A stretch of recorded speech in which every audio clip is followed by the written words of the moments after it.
Shalom, salam sejahtera bagi kita semuanya. Salam olahraga. Oke, saya berharap ya di tahun baru ini. Oke, selamat tahun baru dulu ya. Selamat tahun baru. Oke. Saya berharap di tahun baru ini kamu akan lebih semangat belajar ya. Sehingga ya lebih pintar lagi nanti ke depan untuk meraih cita-cita lebih gampang. Kan begitu ya? Oke.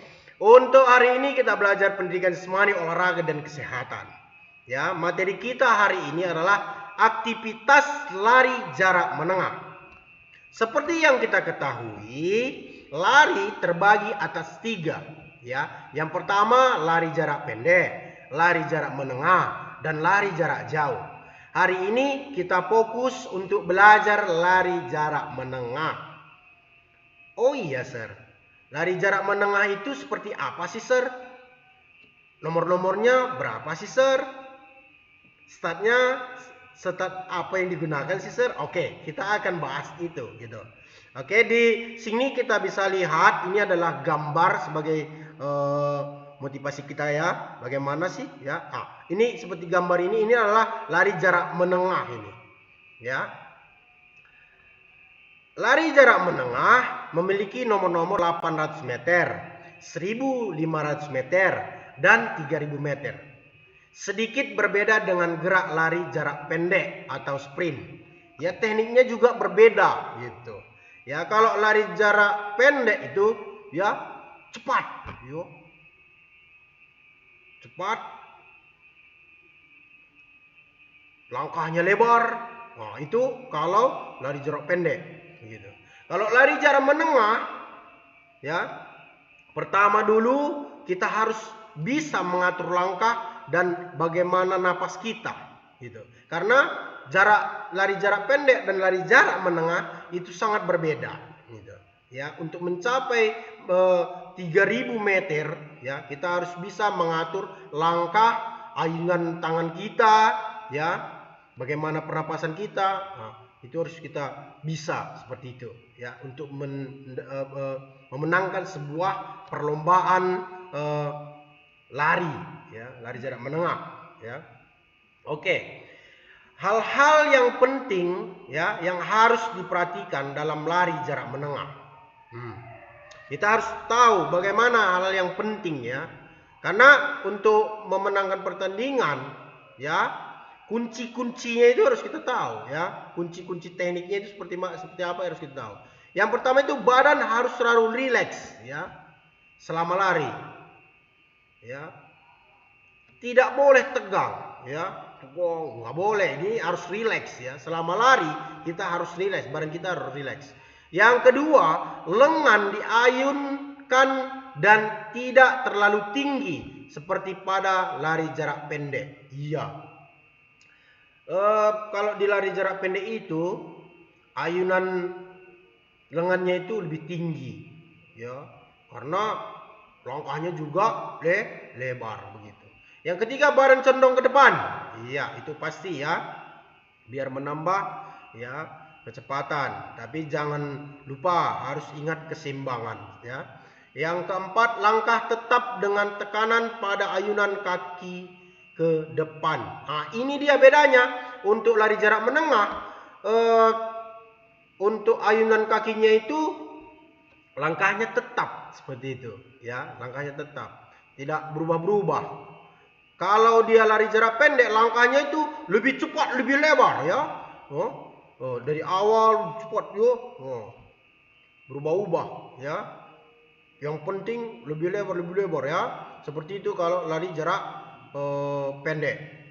Ya, kalau lari jarak menengah itu tetap, langkahnya tetap ya. Namun kecepatannya ya lebih cepat, kecepatannya harus ditambah seperti itu. Yang kelima, penguasaan pada kecepatan lari, kondisi fisik serta daya tahan. Iya.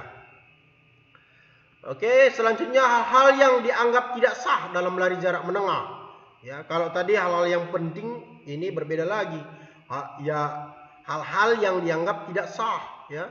Kalau dalam sebuah perlombaan lari jarak menengah itu, ya, hal-hal yang tidak sah itu, yang pertama itu melakukan kesalahan start lebih dari 3 kali. Ya.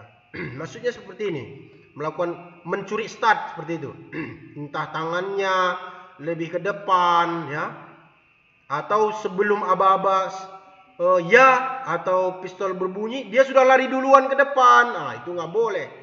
Tetap harus menjalankan ya aba-aba bersedia, siap, ya, kata-kata ya baru lari. Kalau ketika bersedia, siap, masih siap dia sudah lari, itu salah gitu. Itu yang dimaksud dengan melakukan kesalahan seperti itu. Yang kedua, memasuki lintasan pelari lain. Jadi akan lintasan itu seperti yang kita lihat tadi kan. Ini kan ada lintasannya nih.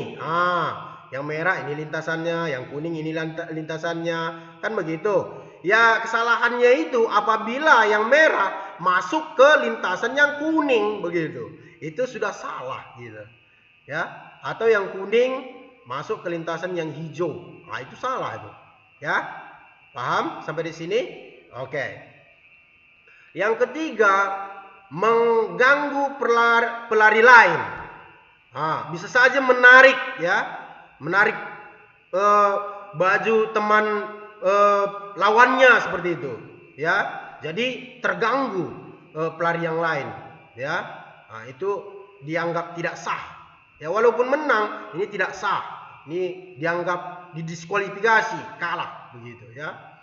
Yang keempat itu keluar dari lintasan ya. Seperti yang kita lihat tadi ya kan. Lintasannya sudah satu orang, tapi dia masuk ke lintasan dua, itu nggak boleh, itu nggak sah. Oke, itu saja ya. Sampai di sini kira-kira bisa dipahami mengenai lari jarak menengah. Oke, untuk tugas ya, praktek ya, tugas kita praktek nih ya. Kamu dengan memakai baju olahraga, praktekkan lari di tempat selama 12 menit ya. Di sini kamu praktekkan lari di tempat selama 12 menit nanti dengan langkahnya tetap ya, diangkat pahanya itu tetap dia ya. Jangan tinggi-tinggi, enggak, pendek, enggak. Ya, tetap dia. Setelah 12 menit kamu praktek, coba kamu hitung nanti denyut nadi di sini, denyut nadimu, ya. Kamu hitung dalam 1 menit. Berapa dalam 1 menit? Kira-kira, kan begitu. Kalau ada teman juga boleh, ya, disuruh untuk melihat stopwatch-nya lebih bagus, stopwatch. Biasanya di HP ada stopwatch, di jam juga ada stopwatch. Ya, kalau boleh pakai stopwatch ya. Kalau tidak ada pakai jam juga boleh. Ya, kalau nggak ada jam tangan, jam dinding pun boleh. Pokoknya dia dalam 1 menit gitu ya. Jadi hitung berapa denyut nadinya ya. Baru kamu WA kan nanti sama Sir. Ya, yang pasti Sir sudah tahu berapa jumlahnya. Namun setiap manusia pasti berbeda-beda ya. Jadi Sir minta kerjakan, praktekkan ya. Praktekkan ini, selain kamu semakin sehat nantinya, nilai kamu juga akan Sir pertimbangkan. Kalau misalkan ini kamu praktekkan dengan benar-benar. Itu saja dari Sir ya. Untuk kedepannya kita akan belajar lagi materi selanjutnya. Jangan lupa tekan subscribe-nya, tekan tanda loncengnya, supaya channel dan materi-materi selanjutnya tidak sulit kamu temukan. Itu saja. Salam sejahtera bagi kita semuanya. Salam olahraga.